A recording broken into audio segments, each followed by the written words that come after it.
बारे में SN1 and SN2 reaction, SN1 and SN2 reaction.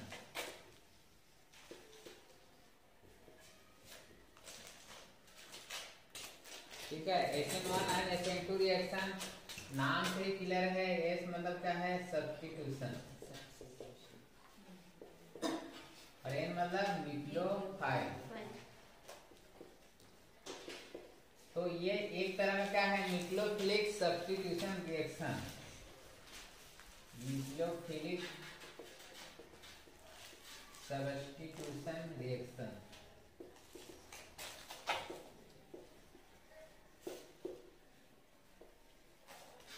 Hindi में क्या बोलेंगे? न्यूक्लियोफाइल प्रतिस्थापन अभिक्रिया। ठीक है, प्रतिस्थापन सब्स्टिट्यूशन मतलब तो जानते हो, एक ग्रुप दूसरे ग्रुप को क्या करता है? हटा देता है और उसकी जगह ले लेता है या सब्स्टिट्यूट कर देता है, उसको क्या बोलेंगे? Nucleophilic substitution reaction. जैसे मान लो कोई सबस्ट्रेट है, कोई भी अभिकारक है, सबस्ट्रेट है, उसमें न्यूक्लियोफाइल रिएक्शन करेगा। जैसे मान लिया जाए ए बी, ठीक है, कोई है, उसमें कोई भी सबस्ट्रेट क्या होगा? न्यूक्लियोफाइल। ठीक है, तो न्यूक्लियोफाइल क्या करेगा? इसमें से एक ग्रुप को हटाएगा और खुद उसकी जगह ले लेगा ऐसे। तो इसी को क्या बोला जाता है? Nucleophilic substitution reaction. मतलब न्यूक्लियोफाइल क्या करता है? दूसरे ग्रुप को क्या करता है? सब्स्टिट्यूट, उसकी जगह ले लेता है, इसीलिए इसको क्या बोला जाता है? Nucleophilic substitution reaction. यही रिएक्शन जब इलेक्ट्रोफाइल के द्वारा होगा तो उसको क्या बोलेंगे? Electrophilic substitution reaction. क्योंकि ये रिएक्शन न्यूक्लियोफाइल द्वारा हो रहा है, इसलिए इसको क्या बोल रहे हैं हम लोग? Nucleophilic substitution reaction. तो इलेक्ट्रोफाइल वाला पहले पढ़ चुके हैं हम लोग। ठीक है, इसलिए आज क्या देखेंगे हम लोग? न्यूक्लियोफिलिक सब्स्टिट्यूशन रिएक्शन के बारे में। टू पार्ट में होता है। एक को क्या बोलते हैं? SN1 और दूसरे क्या बोलते हैं? SN2। ठीक है, तो ये बहुत ही ज्यादा महत्वपूर्ण टॉपिक है, तो तुम्हारे 12th बोर्ड के पेपर में तो पूछा ही जाएगा, साथ ही आगे चल के कॉलेज में भी पढ़ना है। इसीलिए BSc first year, second year, जहाँ भी जाओ, जहाँ ऑर्गेनिक केमिस्ट्री पढ़ोगे, मतलब SN1 SN2 रिएक्शन आएगा ही। इसलिए अभी तुम अच्छे से पढ़ लो ताकि आगे तुमको दिक्कत नहीं होगा। ठीक है, साथ ही कंपटीशन एग्जाम में भी पूछता है, इससे रिलेटेड बहुत सारे क्वेश्चन पूछेगा कि कौन SN1 रिएक्शन है, कौन SN2 रिएक्शन है, इसमें कार्बोकेटायन बनता है। ठीक है, इसमें कार्बोकेटायन भी बनता है। तो इस तरह के बहुत सारे क्वेश्चन कंपटीशन एग्जाम में भी पूछे जाते हैं। हम दोनों को देखेंगे बारी बारी से। सबसे पहले देखते हैं हम लोग SN1 रिएक्शन। किसको देख रहे हैं? SN1 reaction. तो 1 मतलब क्या होता है? Unimolecular, unimolecular. N मतलब न्यूक्लियोफिलिक सब्स्टिट्यूशन रिएक्शन।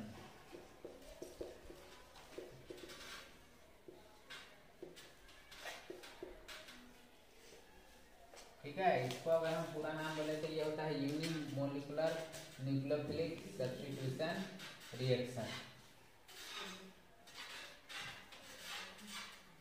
ठीक, तो रिएक्शन क्या होता है? सबसे पहले हम रिएक्शन को देखेंगे, बहुत ही आसान है। क्या होता है? मान लो अगर हम कोई रिएजेंट ले, जैसे ये है मेथिल क्लोराइड। ठीक है, मेथिल क्लोराइड, इसके साथ कोई न्यूक्लियोफाइल ले लें हम लोग। न्यूक्लियोफाइल क्या ले रहे हैं हम लोग? OH। क्या ले रहे हैं? OH hydroxide ion. ठीक है, तो ये न्यूक्लियोफाइल है। अब ये किस ग्रुप को रिप्लेस करेगा? Cl को। ठीक है, Cl ग्रुप को रिप्लेस करेगा, सब्स्टिट्यूट करेगा, और ये इस तरह से जुड़ जाएगा, और ये Cl माइनस क्या होगा? बाहर निकल गया। तो देखो ये क्या था? Methyl chloride. ये क्या था? Methyl chloride. और उसको कौन सब्स्टिट्यूट किया? है न्यूक्लियोफाइल। OH क्या है? न्यूक्लियोफाइल। और क्या बन गया प्रोडक्ट? क्या बन गया? मेथेनॉल। ठीक है, मेथिल अल्कोहल या मेथेनॉल। तो देखो इतना सिंपल सा रिएक्शन है। ये न्यूक्लियोफाइल था, ग्रुप को सब्स्टिट्यूट कर दिया, और प्रोडक्ट क्या बन गया? Methyl alcohol. ठीक, अब इसका मेन क्या है? इसका मैकेनिज्म। क्या मेन है? इसका मैकेनिज्म, मतलब ये बनता कैसे है। ठीक है, ये बनता कैसे है, कहाँ से जुड़ता है, किस तरह से रिएक्शन होता है, तो उसको हम देखेंगे इसका मैकेनिज्म को।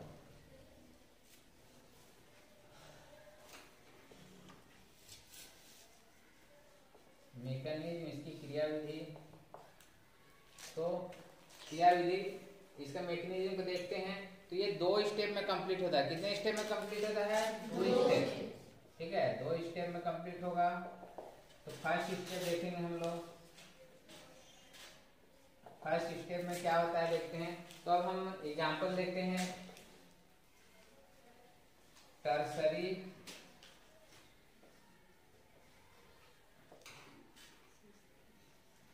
Butyl chloride. ठीक है, टर्सरी ब्यूटिल क्लोराइड जनरली जो 3 डिग्री कार्बोकेटाइन होता है वो सबसे ज्यादा SN1 रिएक्शन देता है, इसलिए हम इसका मैकेनिज्म देख रहे हैं। ठीक है, टर्सरी ब्यूटिल क्लोराइड हो गया, 3 है इसलिए क्या हो गया? टर्सरी। अब देखो ये फर्स्ट स्टेप में क्या होता है, सबसे पहले ये टूटता है और क्या बनाता है? कार्बोकेटाइन। तो देखो सबसे पहले ये टूटेगा और क्या होगा? Cl बाहर निकल जाएगा और ये क्या बना लेगा? प्लस और Cl माइनस बाहर। तो यही क्या है? कार्बोकेटाइन। ये बन गया कार्बोकेटाइन। अब सेकेंड स्टेप में क्या होगा?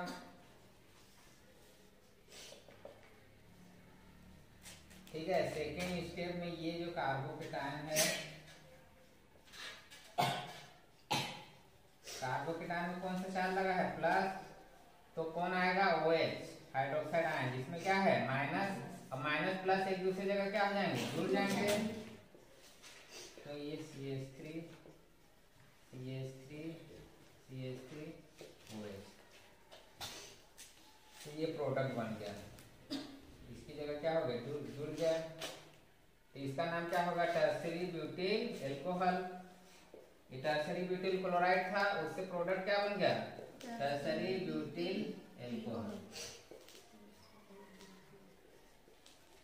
तो देखो ये है इसका मैकेनिज्म। तो इसका मैकेनिज्म को ध्यान से देखें। तो ये फर्स्ट स्टेप है, ये सेकेंड स्टेप। तो हमेशा फर्स्ट स्टेप क्या होता है? Slow step. क्या होता है? स्लो, मतलब ये एकदम धीमे गति से होगा। अब सेकेंड स्टेप हमेशा होता है फास्ट स्टेप। ठीक है, ये तुरंत हो जाता है।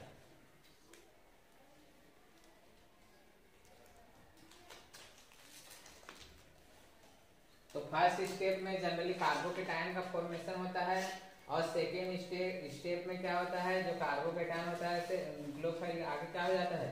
जुड़ जाता है और प्रोडक्ट बना लेता है। देखो कितना आसान है कि नहीं? हाँ, तो इसके लिए अब आगे हम लोग देखेंगे इसकी काइनेटिक्स। अगला स्टेप में इसकी काइनेटिक्स देख सकते हैं हम लोग। काइनेटिक्स मतलब इसका रेट डिटरमाइनिंग स्टेप को कैसे लिख सकते हैं? रेट। ठीक है, जैसे हम लोग काइनेटिक्स पढ़े हैं, रेट लिखते थे। ये फर्स्ट ऑर्डर रिएक्शन होगा, सेकेंड ऑर्डर रिएक्शन लिखते थे कि नहीं? हाँ, तो इसके लिए हम लोग रेट डिटरमाइनिंग स्टेप लिखेंगे तो K हो जाएगा। और रेट वहां पे बताया था कि रेट डिटरमाइनिंग स्टेप में हमेशा किसको लेते हैं? फर्स्ट स्टेप को। किसको लेते हैं? स्लो स्टेप को, फर्स्ट स्टेप को। तो फर्स्ट स्टेप इसका ये है। तो देखो फर्स्ट स्टेप में कितने रिएजेंट है? एक ही है कि नहीं? तो इसीलिए क्या लिखेंगे? K। एक साथ इसी को लिखेंगे CH3 Cl। एक टर्सरी ब्यूटिल क्लोराइड एक ही है, मतलब कौन सा ऑर्डर होगा? हाँ, एक ही है मतलब कौन सा ऑर्डर होगा जी? First order. कौन सा ऑर्डर होगा? First order reaction. ठीक है, इसीलिए जो SN के ऊपर हम लोग क्या लिखे थे? 1। तो ये 1 कहाँ से आया था? यहाँ से, क्योंकि ये फर्स्ट ऑर्डर है, इसीलिए क्या लिखते हैं हम लोग? SN1। समझ गए कि नहीं? 1 कहाँ से आया था? तो SN1 reaction generally first order का रिएक्शन होता है, जो 2 स्टेप में कंप्लीट होता है। फर्स्ट स्टेप में एक कार्बोकेटाइन का फॉर्मेशन होता है और सेकेंड स्टेप में कार्बोकेटाइन से न्यूक्लियोफाइल जुड़ के प्रोडक्ट का निर्माण करता है। और इसका जो काइनेटिक्स होता है ये जनरली क्या होता है? फर्स्ट ऑर्डर रिएक्शन का एग्जांपल है।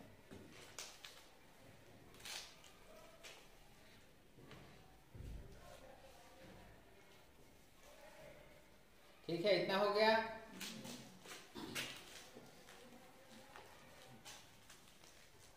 अब हम लोग देखते हैं SN2, ये तो SN1 था।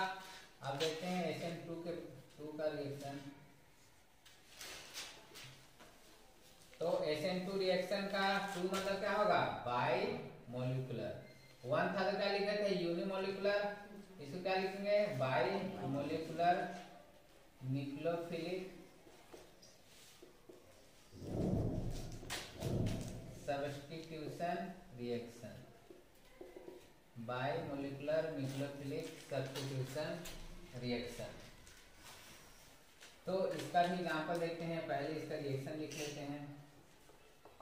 रिएक्शन इसका भी सेम वही लिख सकते हो, सेम मेथिल क्लोराइड से OH आ गए जुड़ने, और क्या हो जाएगा, मेथिल एथोल बनाएगा, और Cl माइनस क्या होगा, बाहर निकल जाएगा। ये न्यूक्लियोफाइल है, इसके साथ जाकर क्या हो जाएगा, जुड़ जाएगा। जैसे SN1 के लिए लिखे थे वैसे SN2 के लिए सेम है, बस इसका मैकेनिज्म क्या होगा, अलग होगा। ठीक है, इसकी क्रियाविधि केवल क्या होती है, अलग होती है।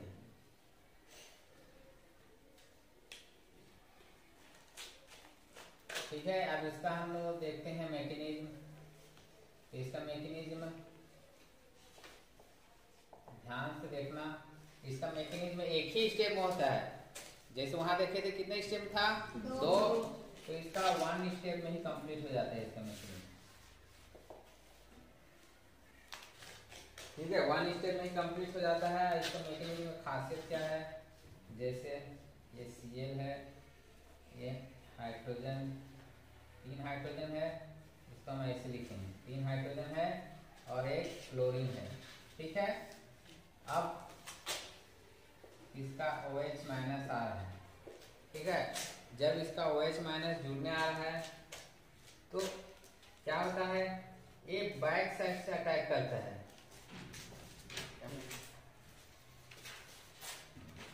तुरंत देना है क्या सर, तुरंत देना है? हाँ, तुरंत देना।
ठीक है, तो इसमें इसका जो मैकेनिज्म होता है, इसकी खासियत क्या होता है कि ये तो एक ही स्टेप में होता है और ये हमेशा बैक साइड से अटैक करता है। बैक साइड मतलब पीछे से जुड़ता है।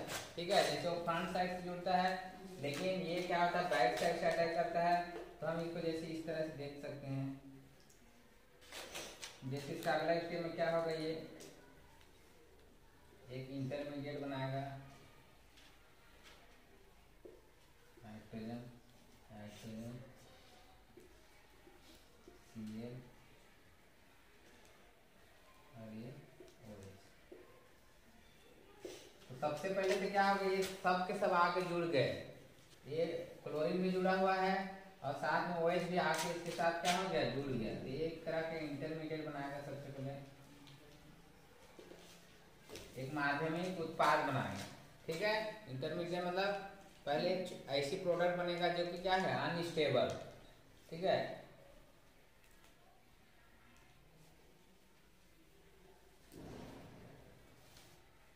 अब इसके बाद अगले स्टेप में क्या होगा, ये क्लोरीन बाहर निकल जाएगा और उसकी जगह क्या आ जाएगा, OH। तो ये पीछे से जाकर जुड़ेगा तो OH यहाँ आ गया और ये हाइड्रोजन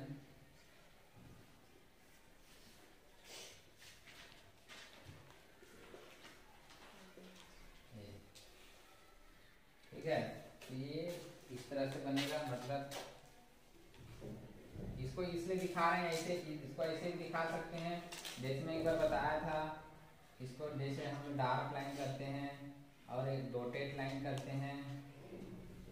डार्क लाइन मतलब इधर से देख रहे हैं, ठीक है, इधर से देख रहे हैं, और ये डॉटेड लाइन मतलब हमारे आंख से क्या है, दूर है। जैसे मान लिया जाए हम इसको देखेंगे, यहाँ 3 हाइड्रोजन है, जैसे ये इस तरह से संरचना है, इस तरह से, तो इसके 3 हाइड्रोजन है, ये हाइड्रोजन हमारे आंखों के जस्ट क्या है, सामने, तो उसको हम लोग डार्क लाइन दिखाएंगे क्योंकि वो हमारे ऑन द व्यू है, ठीक है। लेकिन ये दूसरा हाइड्रोजन जस्ट के पीछे है, वो क्लियर कहाँ दिखाई दे रहा है, क्योंकि ये इसको क्या कर रहा है, छेद दे रहा है, तो वो क्या होगा, हमारे आंखों से दूर, तो उसको ऐसे डॉटेड लाइन से दिखाया जाता है।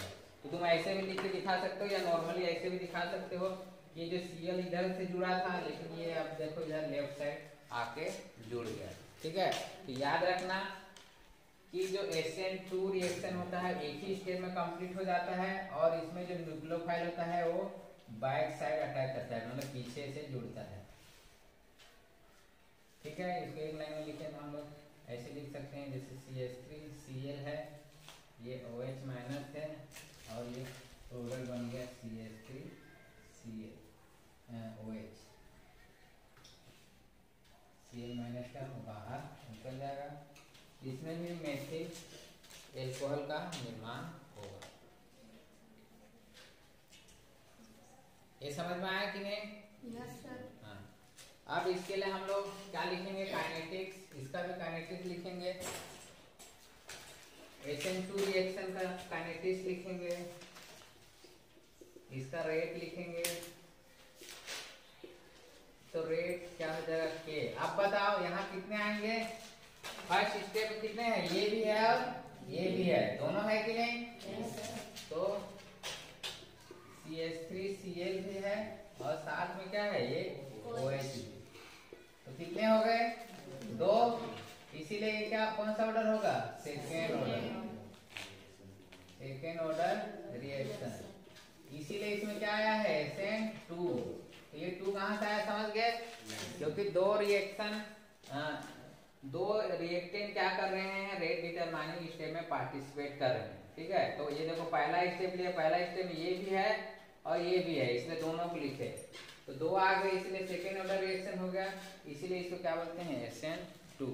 तो 1 और 2 कहां से आया, समझ में आया ना, तो इसीलिए इसको क्या बोला जाता है, SN2 केमिकल रिएक्शन।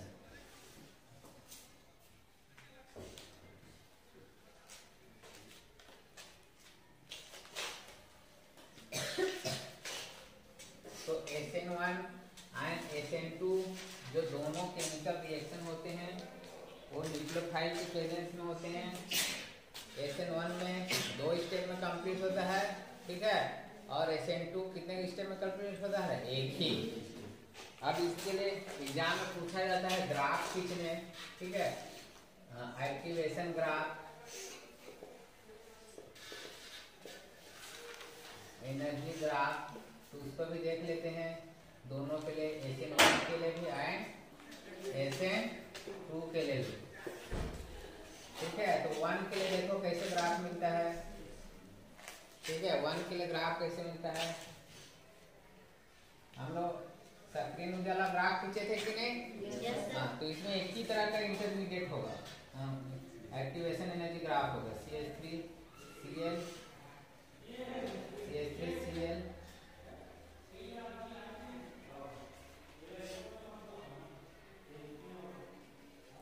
और CH3 क्या होगा, OH, ठीक है, CH3OH।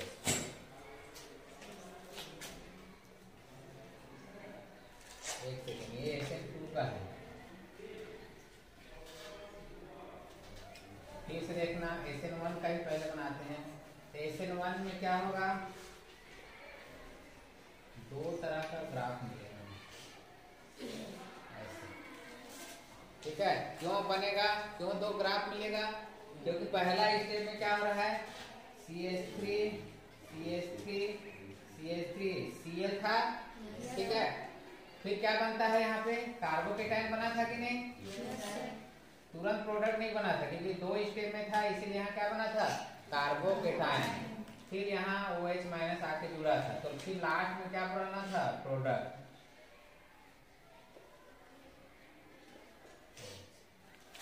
समझे? तो इसीलिए इसके लिए 2 ट्रांजिशन स्टेट बनते हैं, 1 और 2।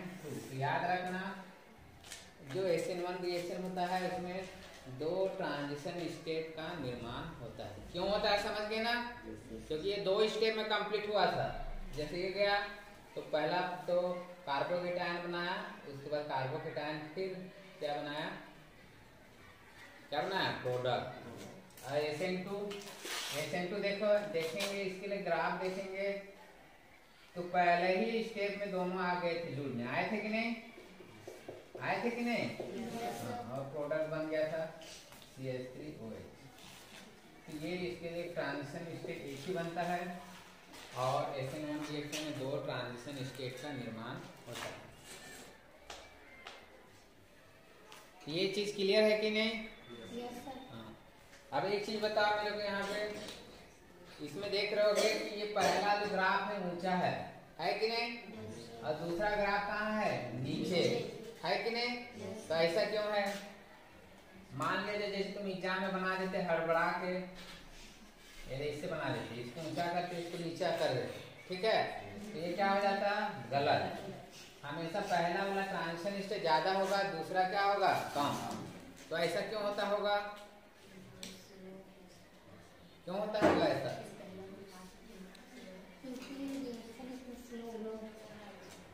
स्लो रिएक्शन होगा तो ये ज्यादा होगा, हाँ।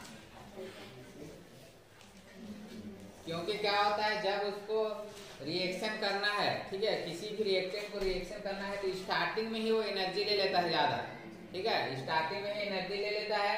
और ये रिएक्शन किया, अब उसकी एनर्जी क्या हो गई, कम हो गई। भाई रिएक्शन किया तो कुछ तो एनर्जी रिलीज करता है, एनर्जी कम हो गई। अब मान लो इसकी ग्राफ, इसका जो ट्रांजिशन इससे भी ज्यादा रहता तो वो बना ही नहीं पाता, यहीं पे रुक जाता। क्यों? क्योंकि इसकी एनर्जी क्या हो गई है, कम हो गई है। तो स्टार्टिंग की एनर्जी ज्यादा थी तो ये ग्राफ इसको पार कर लिया, अब इसकी एनर्जी कम हो गई तो अब सेकेंड भी कम है, तो क्या होगा, इसको भी पार करके ये प्रोडक्ट बना लिया। अगर मान लो इस तरह का ग्राफ रहता, स्टार्टिंग में एनर्जी इतना लिया, ठीक है, अब यहाँ आया, अब इधर जाना चाह रहा है तो इसकी एनर्जी तो और ज्यादा है, तो जाएगा ही नहीं, तो क्या होगा, यहीं रुक जाएगा, यहीं पे खत्म हो जाता है, ठीक है। तो इसीलिए हमेशा फर्स्ट ट्रांजिशन स्टेट का ग्राफ क्या होता है, ज्यादा, क्योंकि उस समय एनर्जी क्या होती है, ज्यादा, सेकेंड की एनर्जी कम है। देखो कोई यहाँ आता है, फिर देखता है कि इसकी एनर्जी तो कम है, मतलब इसको भी मैं पार करके यहाँ प्रोडक्ट बना सकता हूँ, ऐसे। तो फिर इसलिए ऐसे प्रोडक्ट बन जाता है। जैसे मान लो जैसे देखो तुमको 2 पहाड़ को पार करना है, ठीक है, 2 पहाड़ को पार करना है। शुरू में तुम्हारी एनर्जी बहुत ज्यादा रहती है कि नहीं, एकदम एक्साइटेड रहोगे, हाँ हम तो चल देंगे। और उसके बाद पहला ग्राफ, पहला पहाड़ मान लो कम है, ठीक है, तो तुम तो जल्दी पार हो जाओगे, अब तुम्हारी एनर्जी खत्म हो गई, हुई कि नहीं? चलते अब दूसरा पहाड़ देख लो, उससे भी ऊंचा है, तो तुम हिम्मत ही नहीं करोगे, क्योंकि तुम्हारी जितनी एनर्जी थी वो तो क्या हो गई, खत्म हो चुकी।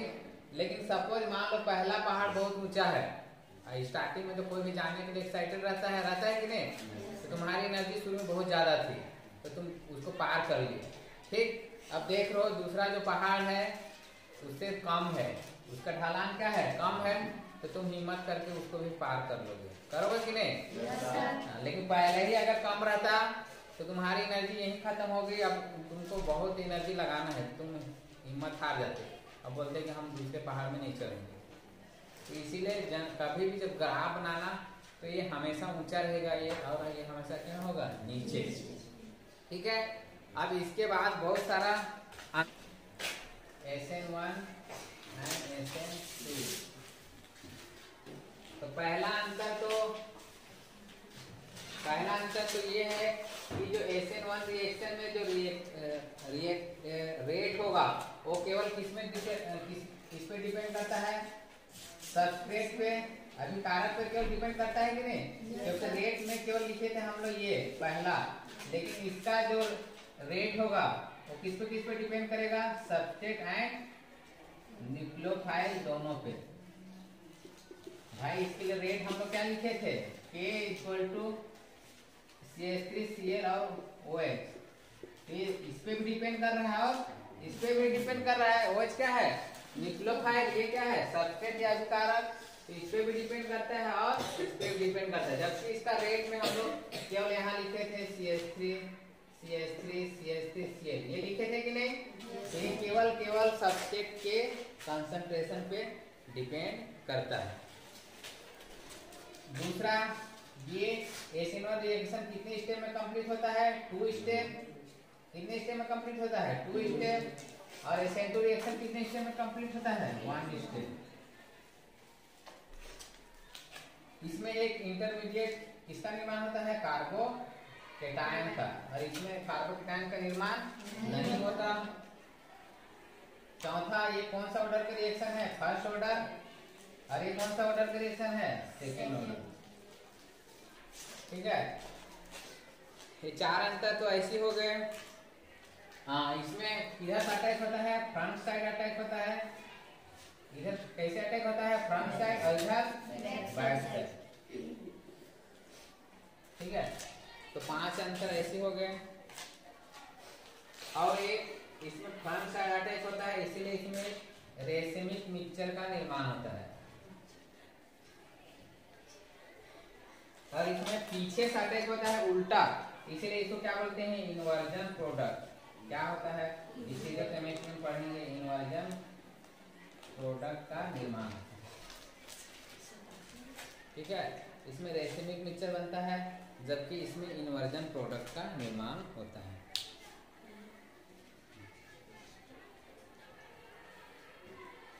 हाँ, और एक चीज याद रखना, जब इसमें कार्बोकेटायन की बात करें तो ये सबसे ज्यादा किसमें बनता है, 3 डिग्री। देखो ये क्या है, 3 डिग्री, 3 मेथिल ग्रुप है कि नहीं, तो 3 डिग्री में सबसे फास्ट होगा, उसके बाद 2 डिग्री, और इसके बाद 1 डिग्री।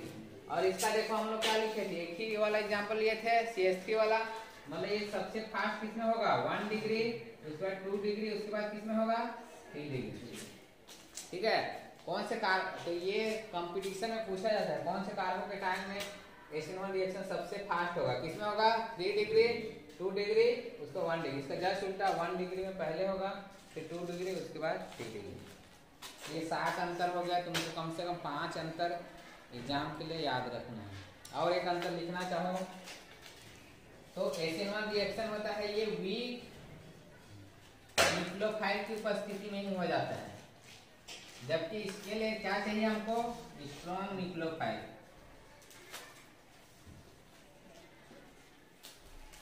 ठीक है, SN1 रिएक्शन कोई भी वीक, मतलब किसी भी दुर्बल न्यूक्लियोफाइल की उपस्थिति में हो जाता है।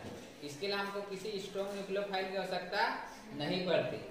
लेकिन SN2 आसानी से नहीं होता। कौन, SN1 और SN2 में कौन सबसे आसानी से होगा, SN1, और SN2 आसानी से नहीं होता, इसलिए इसके लिए न्यूक्लियोफाइल कैसा चाहिए, स्ट्रॉन्ग। ये अंतर हो गया।